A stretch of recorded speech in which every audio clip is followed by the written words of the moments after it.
Привет, я Максим Кардозу, а это Якутия взгляд со стороны. Здесь я рассказываю о самых интересных событиях, которые произошли в нашей республике за неделю и как на них реагируют извне Якутии. Все очень субъективно, это лишь мое личное мнение. И я напоминаю, что смотреть на себя со стороны иногда бывает полезно. Ну что, барды-бытушки? И действительно, на этой неделе наша республика прогремела на федеральном уровне. Все новости показали вот это видео. Тот самый случай, когда ни себя, ни детей не жалеют. В интернете бурно обсуждают поступок матери, прыгающей с малышами по льдинам во время ледохода. В пояснении к этому видео было написано, что оно снято где-то в Якутии. И мама прыгает по льдинам с двумя детьми. И выглядит это все действительно ужасающе. Под этим видеороликом в интернете огромное количество, буквально тысячи гневных сообщений. И смотреть на это без страха, какого-то трепета действительно невозможно. Особенно в условиях, когда все время появляются новости о том, что гибнут люди во время ледохода.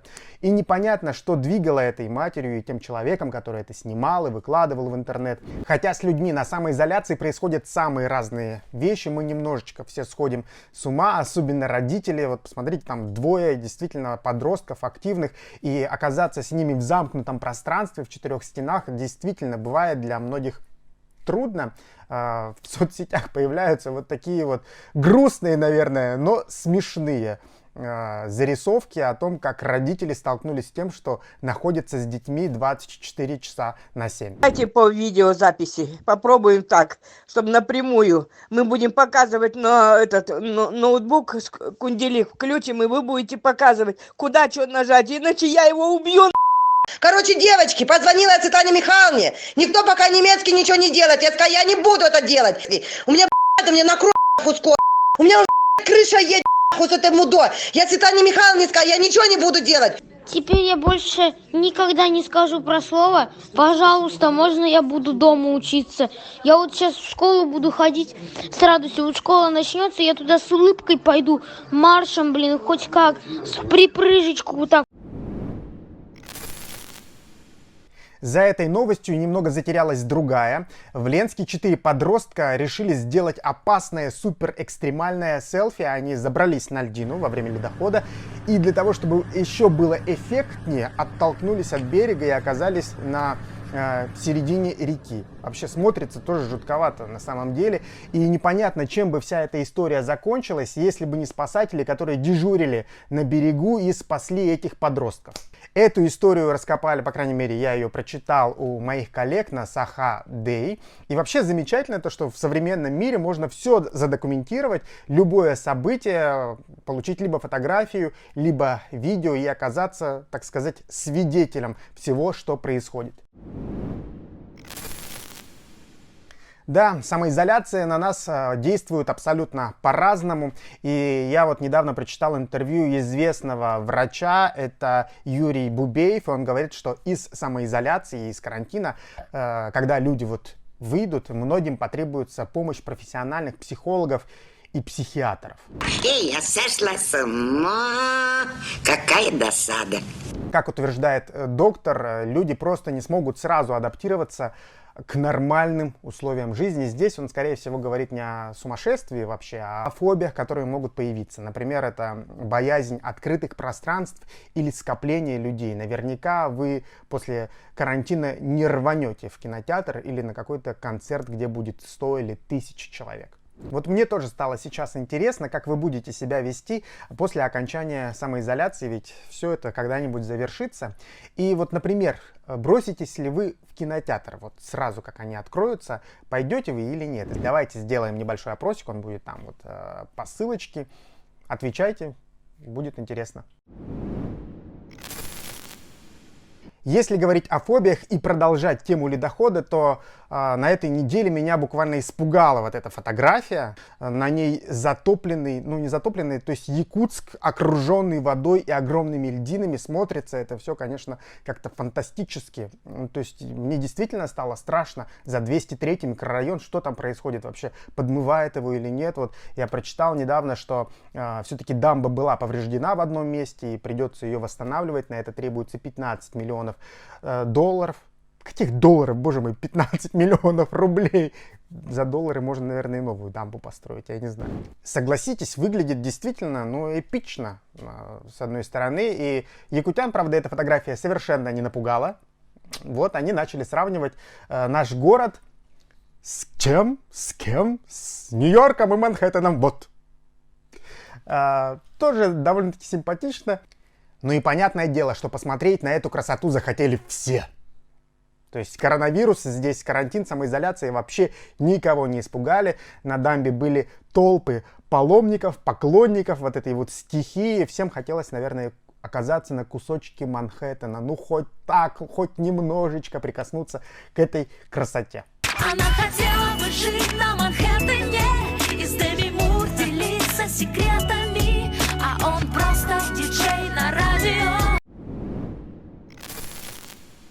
На этой неделе появилась еще одна новость, немножко связанная со льдом, а может быть и не немножко. Так вот, в Петербурге на Балтийском заводе стало известно, будет заложен новый ледокол, и название ему дадут Якутия.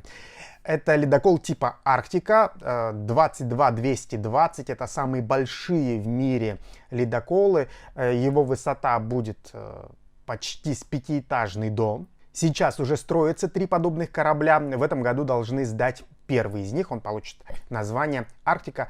И северный наш флот пополнится вот такими атомоходами. Ну и очень приятно, что один из этих гигантов получит название Якутия. Переходим к новостям спорта.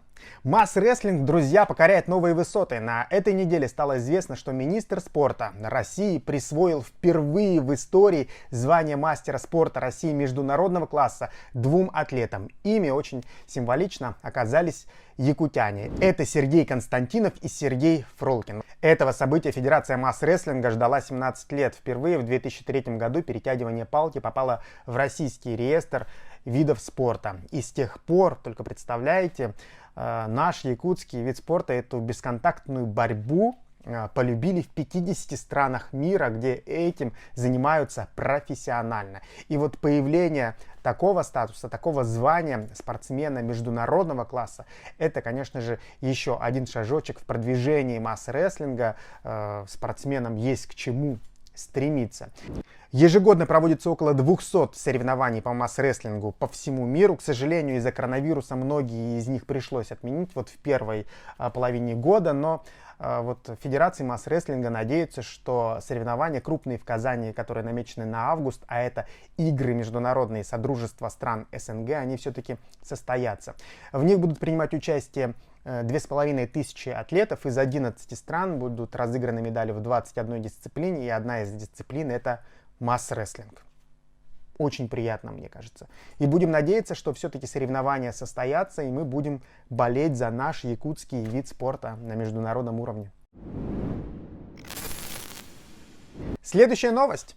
Европейский лейбл Root Media Group выпустил сингл якутского молодого исполнителя Егора Ефимова. Он является солистом джаз-бенда Session Club. Первый официальный сингл носит название Friend Fly. Вот так он звучит. Давайте послушаем.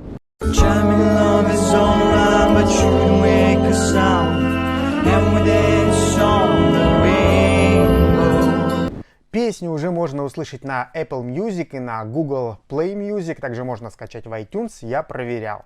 В интервью моим коллегам с ЕКТ News Егор рассказал, как появилась на свет эта песня, и также поведал о том, что продвинуть на европейский рынок ее помогли друзья из Петербурга. Также юный музыкант говорит о том, что в его арсенале уже есть 14 законченных композиций, вполне возможно, мы их в скором времени тоже услышим, стоит только порадоваться за нашего земляка.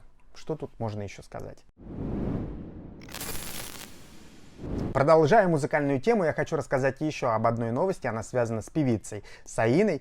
Так вот, Саина поучаствовала в большом международном проекте, который называется «Музыкальный батальон». В нем принимали участие исполнители из 10 стран, и они спели на 17 языках знаменитую песню «Нам нужна одна победа». Вы все ее прекрасно знаете. Саина исполнила ее на якутском языке.